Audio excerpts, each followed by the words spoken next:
अस्सलामुअलैकुम, मेरा नाम शाहीन है और मैं ऑनलाइन वेब टीचर की जानिब से आपकी खिदमत में हाज़िर हूँ। आज की इस वीडियो ट्यूटोरियल में मैं आपको पढ़ाने जा रहा हूँ हेड टैग के अंदर लिंक टैग का यूज़ कैसे करते हैं। लेकिन उससे पहले मेरी आपसे एक रिक्वेस्ट है कि मेरे इस चैनल को लाजमी सब्सक्राइब, लाइक और शेयर करें और बेल आइकन को लाजमी प्रेस कर दें ताकि आने वाली मेरी हर वीडियो आपको फ्रीक्वेंटली मिलती रहे। तो चलिए स्टार्ट करते हैं। सबसे पहले मैं अपना text editor notepad plus plus है इसको ओपन करता हूं।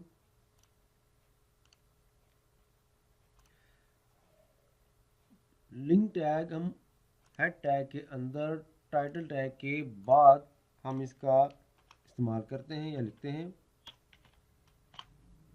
अब लिंक टैग का इस्तेमाल क्यों किया जाता है? लिंक टैग का इस्तेमाल किसी भी एक्सटर्नल फाइल को इस HTML डॉक्यूमेंट के अंदर लिंक करवाने के लिए या ऐड करने के लिए इसका इस्तेमाल करते हैं।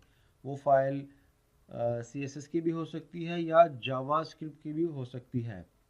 किसी भी एक्सटर्नल फाइल को HTML डॉक्यूमेंट के अंदर लिंक करवाने के लिए आप लिंक टैग का इस्तेमाल करते हैं। अब लिंक टैग की एक स्पेशलिटी ये होती है कि ये ओपनिंग टैग होता है, इसका क्लोजिंग टैग या एंडिंग टैग नहीं होता। जैसे कि HTML का ओपनिंग टैग, इसका क्लोजिंग टैग, हेड का ओपनिंग क्लोजिंग, टाइटल, इसी तरीके से बॉडी का। लेकिन लिंक टैग का ओपनिंग टैग होता है, इसका क्लोजिंग टैग नहीं होता। इसको हम सोलो टैग भी कहते हैं। HTML लैंग्वेज के अंदर और भी काफ़ी सारे टैग्स ऐसे हैं जो कि ओपनिंग है और उनके क्लोजिंग नहीं है, जैसे कि BR है या इस तरीके से इमेज का टैग भी है जिसका ओपनिंग टैग होता है और उसका क्लोजिंग टैग नहीं होता। क्लोजिंग टैग इसलिए नहीं होता, हम सिंपल लफ्ज़ों में ये कह सकते हैं कि एक तो ये किसी भी एक्सटर्नल फाइल को लिंक करवाने के लिए इस्तेमाल होता है और उसकी फॉर्मेटिंग नहीं करते। अगर इसकी फॉर्मेटिंग करना हो तो जैसे कि अगर हमने फॉर्मेटिंग करनी है तो बॉडी टैग के अंदर हम किसी भी टैग को यहाँ पे यूज़ करके इसकी फॉर्मेटिंग कर सकते हैं। तो सिंपल लफ्ज़ों में ये कह सकते हैं किसी भी एक्सटर्नल फाइल को लिंक करवाने के लिए आप लिंक टैग का इस्तेमाल करते हैं। HTML लैंग्वेज में इसका जो क्लोजिंग टैग है उसका अभी तक रोल डिफाइन नहीं किया गया कि इसका जो क्लोजिंग टैग है वो क्यों नहीं होता। तो चलिए हम इसमें स्टार्ट करते हैं। लिंक टैग को आगे हम ब्रीफली पढ़ते हैं। लिंक टैग के कुछ एट्रीब्यूट्स होते हैं और इसकी प्रॉपर्टीज़ होती हैं। हम फर्दर इसको अभी डिटेल के साथ बयान करते हैं।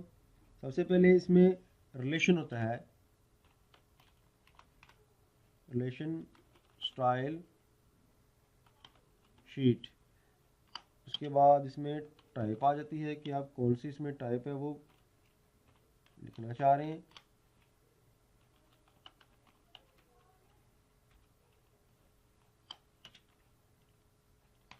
उसके बाद यहाँ पे हम इसके पाथ बताते हैं कि आपकी जो एक्सटर्नल फाइल है वो कहाँ पे पड़ी हुई है। लेकिन उसके लिए हमें सबसे पहले एक फ़ाइल यहाँ पे क्रिएट करना पड़ेगी। मैं न्यू में गया और फाइल में गया, न्यू के ऊपर क्लिक किया। यहाँ पे हम इसको, ये हमारी एक न्यू पेज उसने दे दिया और फाइल में जाने के बाद मैं इसको सेव एज़ करता हूँ। यहाँ पे एक लिंक टैग का फोल्डर है वो मैंने बनाया हुआ है जो कि डेस्कटॉप के अंदर है। अब मैं इस फाइल को नाम दे देता हूँ style.css और मैं इसको सेव कर देता हूँ। मैं आपको दिखा भी देता हूँ। ये एक लिंक फोल्डर मैंने बनाया हुआ है। इसके अंदर सबसे पहले जो हमारी फ़ाइल थी index.html जो कि हमने बनाई थी, अभी हमने जो फ़ाइल बनाई है वो style.css के नाम से मैंने बनाई है जो कि हमारे टेक्स्ट एडिटर के अंदर यहाँ पे बनी हुई है। अब मैं इसको इसके अंदर ऐड करूँगा। अपने टेक्स्ट एडिटर को मैं बताऊँगा कि आपका जो पाथ है style.css का वो इस इधर पड़ा हुआ है। यहाँ पे हम इसका फाइल का नाम लिखेंगे। अब मैं इसको सेव कर लिया। जब मैं इसको सेव करने के बाद फाइल में इसको मिनिमाइज़ करता हूँ और अपना गूगल क्रोम का जो इसको आइकन है इसको ओपन करता हूँ तो अभी हमारे पास ये ब्लैंक पेज आ रहा है। अब ब्लैंक पेज क्यों आ रहा है? जब तक हम बॉडी टैग के अंदर कुछ लिखेंगे नहीं तो जाहिर बात है कि वो ब्लैंक ही हमें शो करवाएगा। तो सबसे पहले मैं इसमें एक पैराग्राफ ऐड करता हूँ। पैराग्राफ के बारे में ब्रीफली मैं आने वाले ट्यूटोरियल में आपको पढ़ाऊँगा।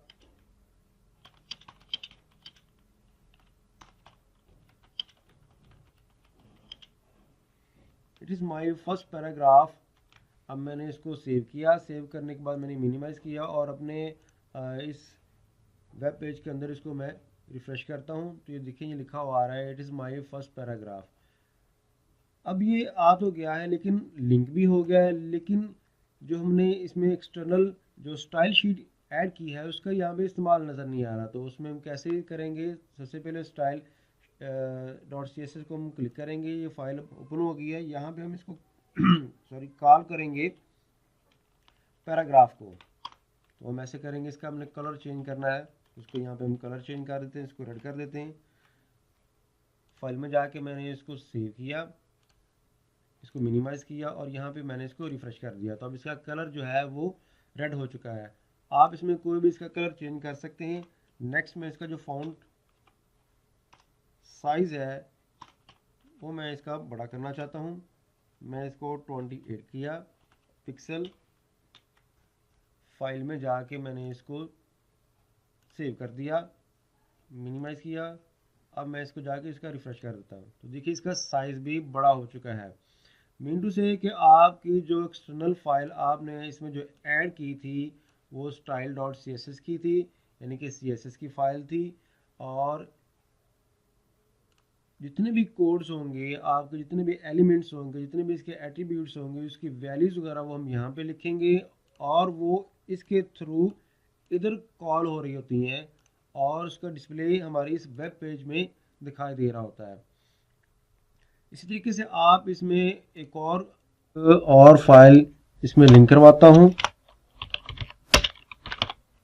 उसका जो रिलेशन है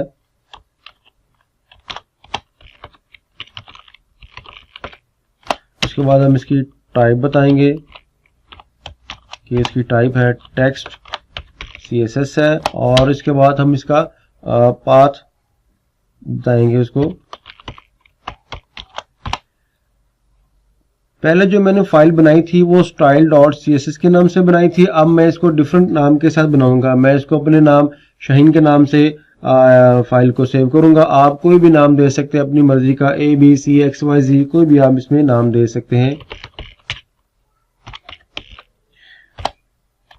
लेकिन इसके साथ आपको .css लाजमी लिखना पड़ेगा क्योंकि ये इसकी फाइल की एक्सटेंशन है। अगर आप इसकी फाइल की एक्सटेंशन नहीं देंगे तो वो किसी और फॉर्मेट में इसको सेव करके ओपन कर देगा। तो अब मैंने फाइल का नाम यहाँ पे लिख दिया, लेकिन अभी मैंने फाइल क्रिएट नहीं की। तो सबसे पहले मैं फाइल में जाऊंगा, न्यू के ऊपर क्लिक करूंगा और फाइल में जाने के बाद इसको मैं सेव एज कर दूंगा उसी फोल्डर के अंदर। और यहाँ पे मैं इस फाइल का नेम यहाँ पे दूंगा जो कि मैंने यहाँ पे दिया है shahin.css। अब मैंने इसको सेव कर दिया। अब मैं अपने index.html में जाता हूं। यहाँ पे मैं एक हेडिंग टैग यहाँ पे लिख लेता हूं, हेड।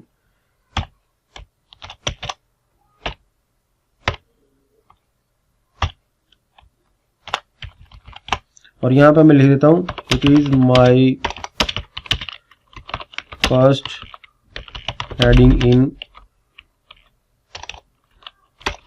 Text editor. इसको मैंने सेव किया। फाइल में जाने के बाद मैंने इसको सेव किया, इसको मिनिमाइज किया। अब यहाँ पे एक बात समझने वाली है कि जो style.css है इसको मैंने पैराग्राफ के साथ इस इधर लिंक किया, लेकिन जो है हेडिंग है उसको मैंने जो दूसरी फाइल बनाई थी shahin.css इसके अंदर मैं इसकी स्टाइलिंग करूंगा। तो सबसे पहले मैं इसको कॉल करूंगा। इधर मैं इसका कलर दे देता हूं। मैं यहाँ पे पिंक कर देता हूं और इसका जो फॉन्ट साइज है वो मैं इसमें 50 पिक्सल कर देता हूं। अब मैंने इसको सेव किया और मैं अपना जो वेब ब्राउजर है उसको ओपन करने के बाद यहाँ पे इसको रिफ्रेश करता हूं। तो अब ये देखिएगा जो अभी मैंने हेडिंग है उसका मैंने साइज भी बड़ा कर दिया, उसका मैंने जो कलर है वो भी इसमें डिफरेंट कर दिया। तो पहले जो हमारी ये जो फाइल हमने लिंक करवाई थी उसका जो वेब पेज में प्रीव्यू है वो कुछ इस तरीके से आ रहा है। और जो दूसरी फाइल थी वो जो मैंने इधर सेव करवाई थी shaheen.css के नाम से, इसके एट्रीब्यूट्स और इसकी जो फंक्शनैलिटी वो मैंने यहाँ पे लिखी और वेब ब्राउज़र में वो कुछ इस तरीके से नज़र आ रही है।